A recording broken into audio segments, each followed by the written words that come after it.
मध्य प्रदेश में कोरोना के मामले को लेकर चिकित्सा मंत्री विश्वास सारंग ने कहा है कि कोरोना के मामलों में 3 दिन में कुछ वृद्धि हुई है।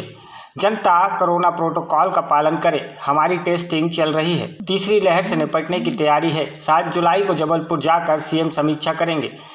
सीएम शहडोल की समीक्षा कर चुके हैं। कोरोना गया नहीं है, तुरंत होगी तो केस अवश्य बढ़ेंगे। कमलनाथ के कल नेमावत के दौरे को लेकर कमलनाथ पर उन्होंने निशाना साधा है। मंत्री सारंग ने कहा है कि सीएम थे तब उनके निवास से कुछ दूर 3 घटनाएं हुई। लाशों पर राजनीति कर रहे हैं। नेमावत में दोषियों को पकड़ा गया है।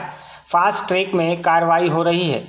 यहीं पीड़ितों के आंसू पोंछने नहीं, राजनीति करने जा रहे हैं। पहले कानून व्यवस्था चरमराई हुई थी, हमारी सरकार में दुरुस्त है।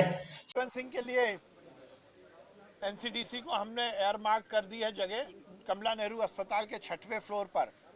जल्द से जल्द वहां लैब एस्टेब्लिश हो जाएगा, मशीन आने वाली, और हमें लगता है जुलाई के महीने में भोपाल में जीनोम सीक्वेंसिंग हम शुरू कर देंगे। सर, दिग्विजय सिंह कह रहे हैं कि कांग्रेस विचार।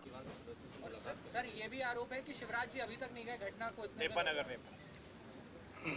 कमलनाथ जी जब मध्य प्रदेश के मुख्यमंत्री थे, उनके मुख्यमंत्री निवास से 1.5 किलोमीटर दूर पर 3 घटनाएं हुई थी। उस समय तो उन्होंने किसी बात पर संज्ञान नहीं लिया था। किसी भी घटना पर राजनीति करना, लाशों पर राजनीति करना, ये कांग्रेस की आदत है। नेमावर की घटना में सरकार ने पूरी मुस्तैदी के साथ काम किया। जो दोषी हैं उन पर कार्रवाई की गई।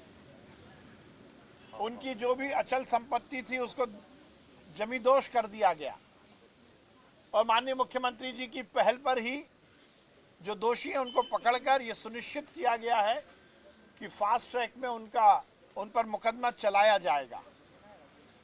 कौन कहां जा रहा है इससे कोई बहुत अंतर नहीं पड़ता, पर मुद्दा यह है कि आपकी भाव क्या है, आपकी भावना क्या है। ये पीड़ित परिवार के आंसू पोंछने नहीं बल्कि राजनीति करने जा रहे हैं, जिसको जनता कभी स्वीकार नहीं करती।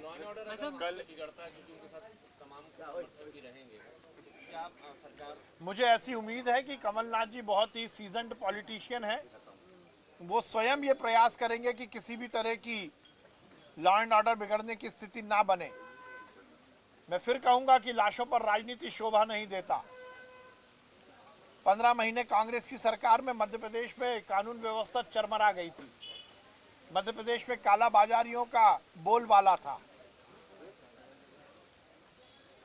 अपराधी तत्व सरेराह लोगों को मार रहे थे। हमने तो कानून व्यवस्था ठीक की है। हमारी सरकार ने तो लगातार कानून व्यवस्था चुस्त दुरुस्त की है। किसी भी तरह की घटना में तुरंत कार्रवाई, ये निर्देश भी हैं और इस पर कार्रवाई हो भी रही है। चाहे वो नेमावर की घटना हो या कोई और घटना, हमारी सरकार ने मुस्तैदी के साथ काम किया है और आगे भी ऐसी घटना ना हो इसकी पूरी तैयारी रहेगी। कल भैया इंदौर में जब विधायकों को नहीं बुलाया गया क्राइसिस मैनेजमेंट में, तो कमलनाथ जी ने ट्वीट किया और कहा कि सरकार के विरोधी जो कृत्य इसको नहीं करना चाहिए। देखिए, कांग्रेस के नेता स्वयं किसी भी जनता के सेवा के प्रकल्प से जुड़ना नहीं चाहते। उन्हें नेतागिरी करनी है। क्राइसिस मैनेजमेंट ग्रुप को उठाकर देखिए, जब जनता को कोरोना काल में सेवा की जरूरत थी तब कांग्रेस के नेता ऐशो आराम कर रहे थे। कमलनाथ जी हों, दिग्विजय सिंह जी हों या कांग्रेस के मध्य प्रदेश के विधायक हों, उन पर वो जुमला सटीक था कि ढूंढते रह जाओगे। कोरोना काल में जब जनता को जरूरत थी तो कांग्रेस के नेता गायब थे और आज राजनीति करने आ गए हैं। मुझे अच्छा लगता ये क्राइसिस मैनेजमेंट ग्रुप की बैठक तो जब पीक कोरोना चल रहा था उस समय हर हफ्ते होती थी, हर 2 दिन में होती थी। उस समय तो किसी कांग्रेस के नेता ने इस पर आपत्ति नहीं की कि हमें बुलाया नहीं बुलाया, क्योंकि उन्हें लगता था वो खुद ही नहीं जाना चाहते थे। कल इंदौर की बैठक में क्योंकि वहां केवल तैयारियों की समीक्षा थी, उन्हें मालूम था अब संक्रमण नहीं फैलने वाला, तो नेतागिरी करने लगे। ये नेतागिरी बहुत उचित नहीं है।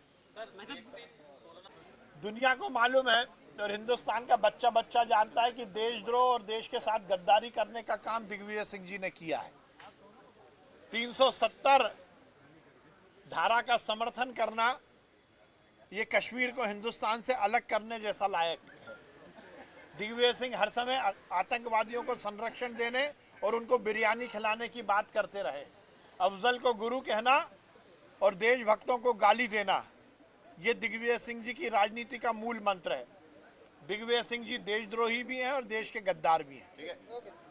मुझे लगता है सोशल मीडियाओं की अफवाह पर ध्यान नहीं देना चाहिए और मैं उन तथाकथित लोगों से भी निवेदन करना चाहता हूं, वो जो सोशल मीडिया पर अफवाहें फैलाते हैं, कि ये निश्चित रूप से समाज में पैनिक क्रिएट करने का गलत कार्य है। मैं निवेदन करूंगा सरकार के जब तक स्वयं आधिकारिक कोई सूचना ना आए, जनता उस पर विश्वास ना करे। अभी किसी भी तरह के लॉकडाउन का ना कोई विचार है, ना इस तरह का कोई आगे प्लानिंग है। भाई साहब, पहले अलीराजपुर और कल सर्च स्टोरी के लिए भोपाल से शफीक खान की रिपोर्ट।